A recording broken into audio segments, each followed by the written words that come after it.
Hi guys, I am Shubham. আমি king of Kings 29 June যেটা অনুষ্ঠিত হচ্ছে হাওড়া বেলুড়ে, ওটার জন্য আমি ট্রেনিং করছি। তো এখন ট্রেনিং চলছে মোটামুটি। ওয়েট কাটিং এখনো স্টার্ট করিনি, করব। আমি খেলছি হচ্ছে -71, মানে যেটা আমাদের হয় welterweight, king of kings division.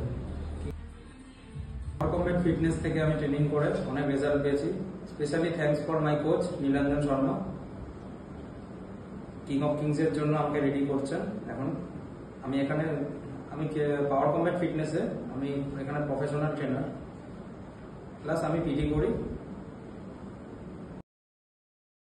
তো এখন যেটা ট্রেনিং এর তো প্রিপারেশন চলছে এখন কিং অফ কিংস এর জন্য। তো সারাদিন সবকিছুর পর তার সাথে ট্রেনিং করতে হচ্ছে 2 আওয়ার্স করে কিং অফ কিংস এর জন্য। কিছু তো মেনটেন করতে হচ্ছে, ফ্যামিলি আছে, পার্সোনাল লাইফ আছে, ঘুরতেও যাওয়া হচ্ছে। এখন রীতিমতো বাইক নিয়ে এখন রাইডে বেরোচ্ছি।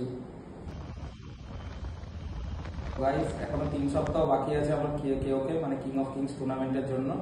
তো প্রিপারেশন চলছে, মানে এখনো আমি জানি না যে কে অপোনেন্ট।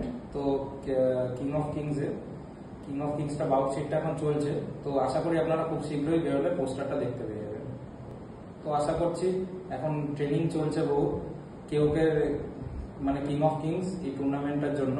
তো এই টুর্নামেন্টে আমি আমার বেস্ট অফ দি বেস্ট পারফরমেন্সটা দেওয়ার চেষ্টা করব আর রিংয়ে। তো এই কেওকে র্যাঙ্কিং সিরিজটা জেতার পর আমি K1 ইন্ডিয়া ফেডারেশনের কাছে অ্যাপিল করব কিং অফ কিংস এর টাইটেল বেল্টের জন্য, যেটা আমি ডিসেম্বরে খেলতে চাই।